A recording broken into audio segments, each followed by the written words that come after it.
क्या मध्य प्रदेश के 5 मंत्रियों की कुर्सी खतरे में है? एमपी की राजनीति में अगले कुछ हफ्तों में आखिर ऐसा क्या होने वाला है जिससे कई मंत्रियों की नींद उड़ी हुई है?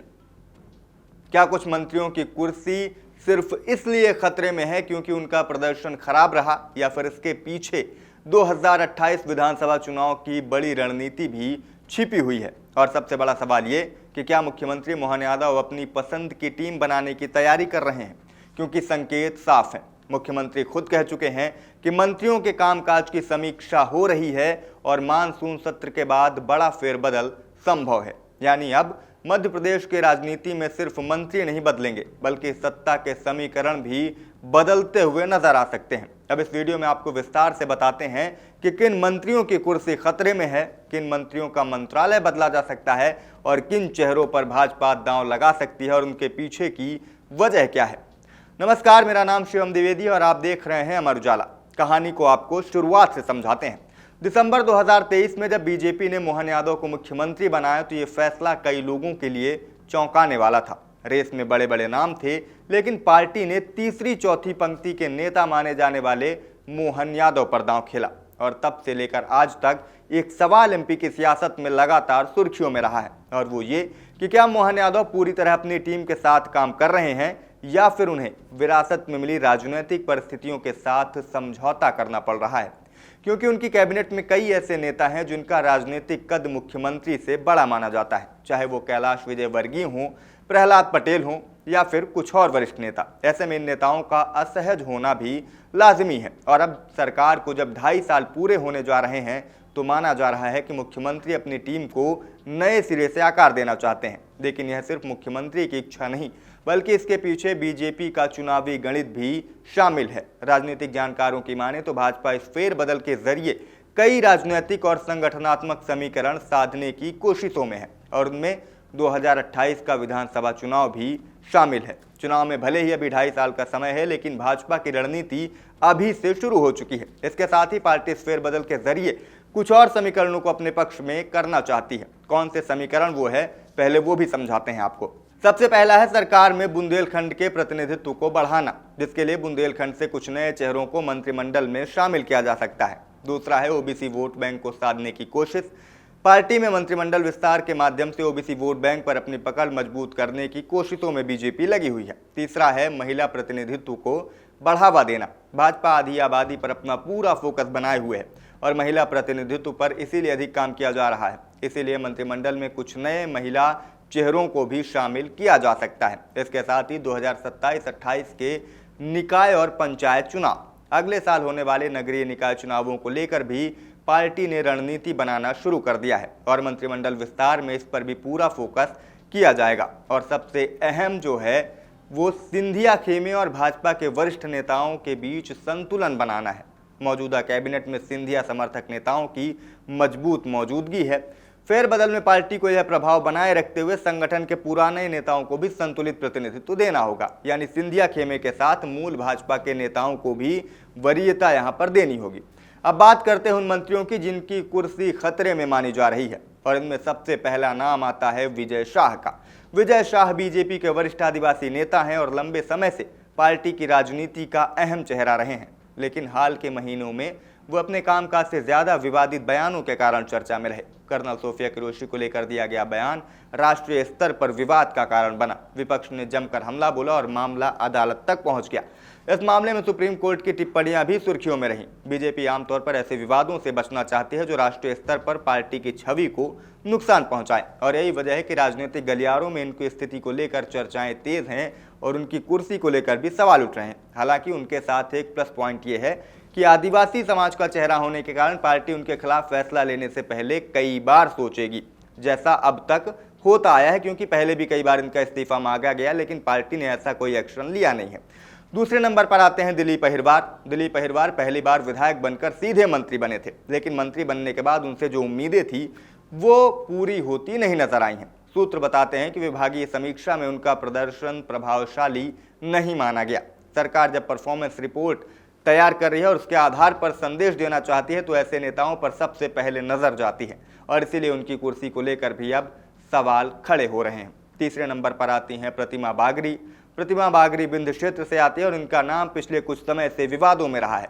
जाति प्रमाण पत्र का विवाद लगातार राजनीतिक चर्चा का विषय बना हुआ है और ये मामला अब हाई कोर्ट तक भी पहुंच चुका है। इसके अलावा उनके परिवार से जुड़े कुछ लोगों की गिरफ्तारी और विवादों ने भी विपक्ष को हमला करने का मौका दिया है। बीजेपी 2028 से पहले ऐसे विवादों को कम करना चाहेगी और यही वजह है कि प्रतिमा बागरी के भविष्य को लेकर भी चर्चाएं तेज हो गई हैं। अगला नाम आता है राधा सिंह का।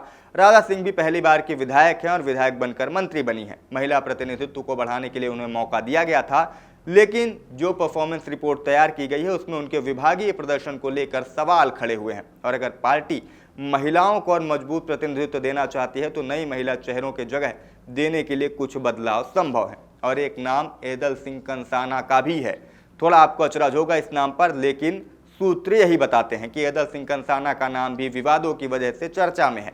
रेत माफिया को लेकर दिए गए बयान हो या विभागीय कामकाज पर उठे सवाल, इसके अलावा तबादलों में भी कथित गड़बड़ियों को लेकर विवाद सामने आए थे, जिससे एदल सिंह कंसाना सुर्खियों में रहे थे। अब बीजेपी की कोशिश होगी कि सरकार की छवि पर असर डालने वाले विवादों को कम किया जाए और ऐसे में एदल सिंह कंसाना की कुर्सी पर भी खतरा मंडराता नजर आ रहा है। अब बड़ा सवाल ये कि अगर कुछ मंत्री बाहर होंगे तो उनकी जगह कौन आएगा और यहीं से एमपी की राजनीति और दिलचस्प हो जाती है। अब बात करते हैं उन नए चेहरों पर जिन्हें मंत्रिमंडल में शामिल किया जा सकता है और इन नामों में प्रदीप लारिया के नाम की चर्चा सबसे तेज है।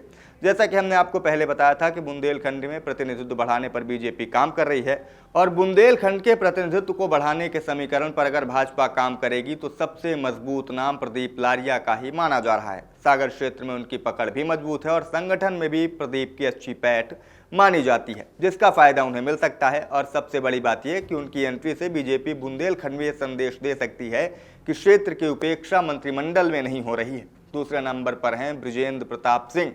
इस लिस्ट में दूसरा नाम बृजेंद्र प्रताप सिंह का इसलिए है क्योंकि वो भी बुंदेलखंड से आते हैं और बुंदेलखंड की उपेक्षा की बात हमेशा बीजेपी के सामने एक चुनौती की तरह सामने आई है। वो पूर्व मंत्री भी रह चुके हैं और उनका अनुभव भी उनके पक्ष में जाता है और अगर बीजेपी अनुभवी और क्षेत्रीय संतुलन दोनों साधना चाहती है तो बृजेंद्र सिंह का नाम एक मजबूत दावेदार के रूप में उभर कर सामने आ सकता है। अगला नाम है प्रभुराम चौधरी का। प्रभुराम चौधरी पूर्व स्वास्थ्य मंत्री रह चुके हैं और ओबीसी समाज का एक बड़ा चेहरा माने जाते हैं। इसके साथ ही प्रभुराम चौधरी की संगठन में भी अच्छी पकड़ है। बीजेपी अगर ओबीसी कार्ड को और मजबूत करना चाहती है तो ऐसे में प्रभुराम चौधरी की मंत्रिमंडल में वापसी की जो कयास हैं, जो अटकलें हैं, वो और बढ़ जाती है और उनकी संभावना भी बढ़ती हुई नजर आ रही है। अब बात महिला प्रतिनिधित्व की।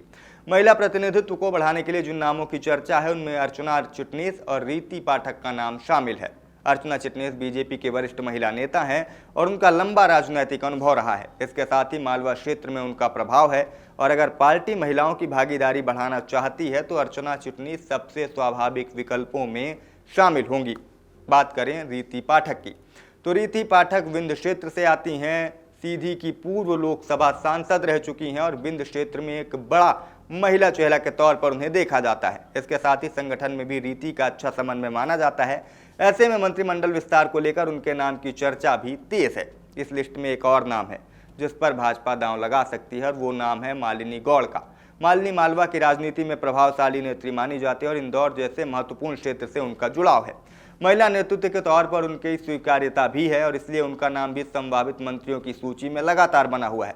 और इस नाम की चर्चा इसलिए भी तेज है क्योंकि बीजेपी कई बार ऐसे नामों पर दांव खेलती है जो चर्चा में ही नहीं रहते और इस बार भी दो अर्चना चिटनीस और रीति पाठक का नाम तो था, लेकिन अंदर खाने बात ये चल रही है कि मालिनी गौड़ को भी मौका दिया जा सकता है। और अब बात सबसे महत्वपूर्ण विषय की कि किन बड़े नेताओं के विभाग बदले जा सकते हैं तो इनमें कैलाश विजयवर्गीय, प्रहलाद पटेल और तुलसी सिलावट जैसे कई बड़े चेहरे शामिल हैं जिनकी जिम्मेदारियों में मंत्रिमंडल विस्तार के बाद बदलाव किया जा सकता है।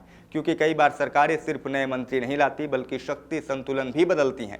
किस नेता के पास कितना प्रभाव रहेगा, किस विभाग का राजनीतिक महत्व कितना होगा, यह भी मंत्रिमंडल विस्तार और फेरबदल का एक बड़ा हिस्सा होता है। तो अब देखना यह होगा कि अगर इनके पोर्टफोलियो में कोई बदलाव होता है तो वो क्या होगा और कौन सी नई जिम्मेदारी इन्हें दी जाएगी। तो कुल मिलाकर तस्वीर साफ है। कुछ मंत्रियों का प्रदर्शन सवालों में है, कुछ विवादों के घेरे में है, कुछ क्षेत्रों को ज्यादा प्रतिनिधित्व चाहिए तो इसके साथ ही भाजपा को महिला और ओबीसी समीकरण भी साधने हैं। निकाय चुनाव पर भी नजर है और 2028 विधानसभा चुनाव की तैयारी भी शुरू हो चुकी है। यानी ये फेरबदल सिर्फ सरकार चलाने का मामला नहीं बल्कि बीजेपी की आने वाली चुनावी रणनीति का एक बड़ा ट्रेलर हो सकता है। अब देखना यह होगा कि मॉनसून सत्र के बाद मोहन यादव अपनी टीम में कितना बड़ा बदलाव करते हैं और क्या वाकई 5 से 6 मंत्रियों को बाहर का रास्ता दिखाया जाएगा और नए चेहरों को मौका मिलेगा। और उससे भी बड़ा सवाल यह है कि क्या ये फेरबदल मुख्यमंत्री मोहन यादव की राजनीतिक पकड़ को और मजबूत करेगा या फिर पार्टी के भीतर नए समीकरणों को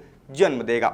इनके जवाब तो आने वाला वक्त ही देगा, लेकिन फिलहाल मंत्रिमंडल विस्तार पर अटकलों पर आप अपनी राय हमें कमेंट सेक्शन पर जरूर दीजिएगा और अगर वीडियो पसंद आए तो इसे लाइक कर चैनल को सब्सक्राइब भी कर लीजिएगा ताकि ऐसी खबरें आप तक पहुंचती रहें। आपके राज्य की खबरें, आपके शहर की खबरें सबसे पहले जानने के लिए देखते रहें अमर उजाला। चैनल को सब्सक्राइब जरूर कर लें और पाएं हर अपडेट।